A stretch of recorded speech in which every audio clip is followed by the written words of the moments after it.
মিষ্টি ল্যাম্পে সমস্ত ভিউয়ার্সদের আমার চ্যানেলে স্বাগত জানিয়ে আমি আজকের ভিডিও শুরু করছি। আজ আমি আপনাদের সাথে নিরামিষ ছোলার ডালের রেসিপি শেয়ার করব। আপনারা ভাবছেন তো নিরামিষ ছোলার ডাল এ আর এমন কি, এটা আবার দেখাবার কি আছে। আমি জানি আপনারা প্রত্যেকেই ভীষণ ভালো এই রেসিপিটা বানিয়ে থাকেন। আমি একটু আমার মতো করে একটু অন্যরকমভাবে এই রেসিপিটা আপনাদের সামনে তুলে ধরার চেষ্টা করেছি। আশা রাখছি আপনাদের ভালোই লাগবে। ভিডিও ভালো লাগলে লাইক, শেয়ার আর কমেন্ট করতে ভুলবেন না।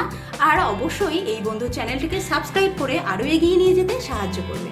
আসুন দেখে নেওয়া যাক আমার আজকের এই নিরামিষ ছোলার ডালের রেসিপি। ছোলার ডালের এই রেসিপিটা বানাবার জন্য এখানে আমি 1.5 কাপ ছোলার ডালকে 2-3 বার জল ভালো করে বদলে বদলে ধুয়ে নিয়ে 4 ঘন্টার জন্য ভিজিয়ে রেখেছিলাম।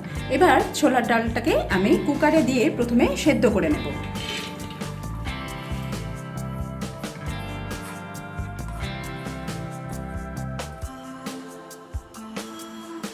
এর মধ্যে আমি এখানে 2টো মিডিয়াম সাইজের আলুকে অর্ধেক করে কেটে নিয়েছি। এই আলুগুলোকেও ছোলার ডালের মধ্যে দিয়ে সেদ্ধ করে নেব। এখানে আমি ছোলার ডাল ভেজানোর জলটাকেই এখানে ব্যবহার করছি। আমি ভালো জলে ছোলার ডালটাকে ভিজিয়ে রেখেছিলাম। এই জলটার মধ্যেই আমার যেটা ধারণা, এই জলটার মধ্যেই ডালের সমস্ত পুষ্টিগুণ বেরিয়ে যায়, তাই এই জলটাকেই আমি ব্যবহার করব রান্নায়। এবার এর মধ্যে আমি 1 টিস্পুন নুন অ্যাড করে দিলাম, সামান্য পরিমাণ একটুখানি হলুদ দিয়ে দিলাম। একবার মিশিয়ে নেব। এবার কুকারের ঢাকনা বন্ধ করে দিয়ে আমি হাই ফ্লেমে 2টো সিটি দিয়ে নেব। তারপর প্রেসার অ্যাডজাস্ট হলে ঢাকনা খুলব। কুকারের প্রেসার অ্যাডজাস্ট হলে আমি ঢাকনাটা খুলে আলুগুলোকে এর থেকে আলাদা করে নিচ্ছি তুলে।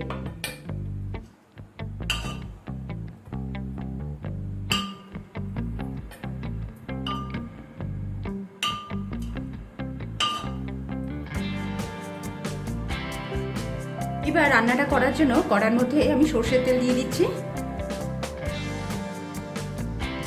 তেল গরম হয়ে গেলে এর মধ্যে একটা তেজপাতা, যেটা মাঝখান থেকে কেটে নিয়েছি, এটাকে অ্যাড করে দিলাম। আর অ্যাড করে দেবো একটা গোটা শুকনো লঙ্কা, 1/2 টিস্পুন গোটা জিরে, 1/2 টিস্পুন মৌরি, একটা দারচিনি স্টিক আর 2টো ছোট এলাচ। গোটা মশলাগুলোকে খানিকক্ষণ একটু ভেজে নেব যাতে এর থেকে খুব সুন্দর স্মেলটা বেরিয়ে আসে।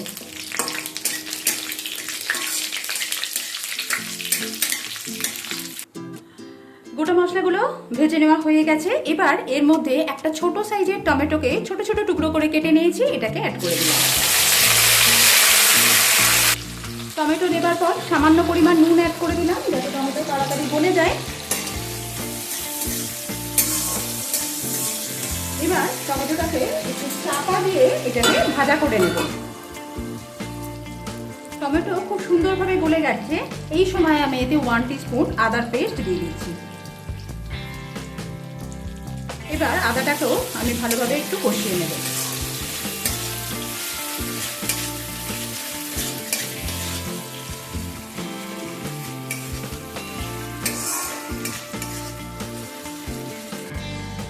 আদাটা কষিয়ে নেওয়া হয়ে গেলে এতে আমি সামান্য পরিমাণ একটুখানি জল অ্যাড করছি। এবার দিয়ে দিচ্ছি হলুদ। সেদ্ধ করার সময় হলুদ দেওয়া ছিল, মানে সেই বুঝে হলুদটা অ্যাড করতে হবে। দিচ্ছি সামান্য পরিমাণ কাশ্মীরি রেড চিলি পাউডার, দিচ্ছি 1/2 টিস্পুনের কম জিরে গুঁড়ো। এবার এর মধ্যে এখানে 5টা গোটা কাজুকে আমি একটা গ্রেটারের সাহায্যে গ্রেট করে নিয়েছি, এই কাজুটাকে অ্যাড করে দিলাম। সবকিছু অল্প একটু সময় নিয়ে নাড়াচাড়া করে নেব।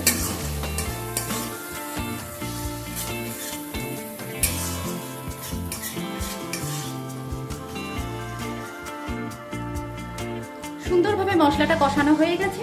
এবার এর মধ্যে আমি সেদ্ধ করে রাখা ছোলার ডালটা অ্যাড করে দিচ্ছি।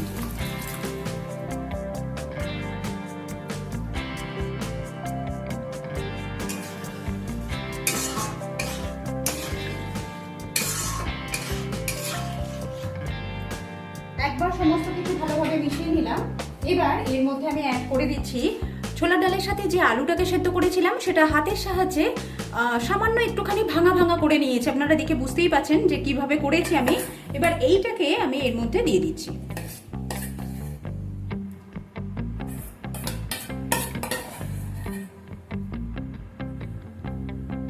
এবার 4টে চিড়ে রাখা কাঁচা লঙ্কা এর মধ্যে আমি দিয়ে দিচ্ছি। ছোলার ডাল সেদ্ধ করার সময় নুন দেওয়া ছিল, বাকি সামান্য যে নুনের দরকারটা সেটা আমি অ্যাড করে দিলাম। একবার সমস্ত কিছু ভালোভাবে মিশিয়ে নিচ্ছি।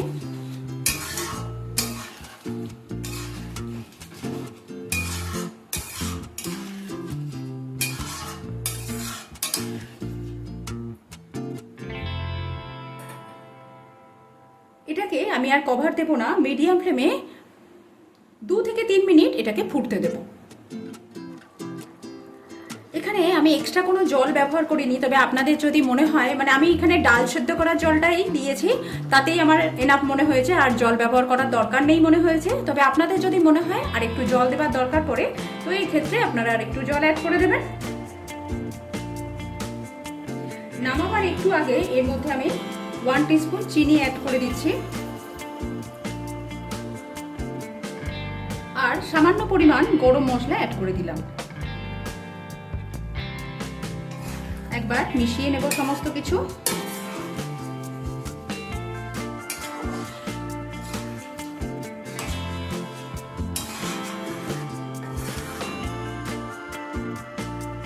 আর একবার ভালোভাবে প্রায় 1 থেকে 1.5 মিনিটের জন্য ফুটিয়ে নেব, তাহলেই তৈরি হয়ে যাবে আমার আজকে নিরামিষ ছোলার ডাল রেসিপি।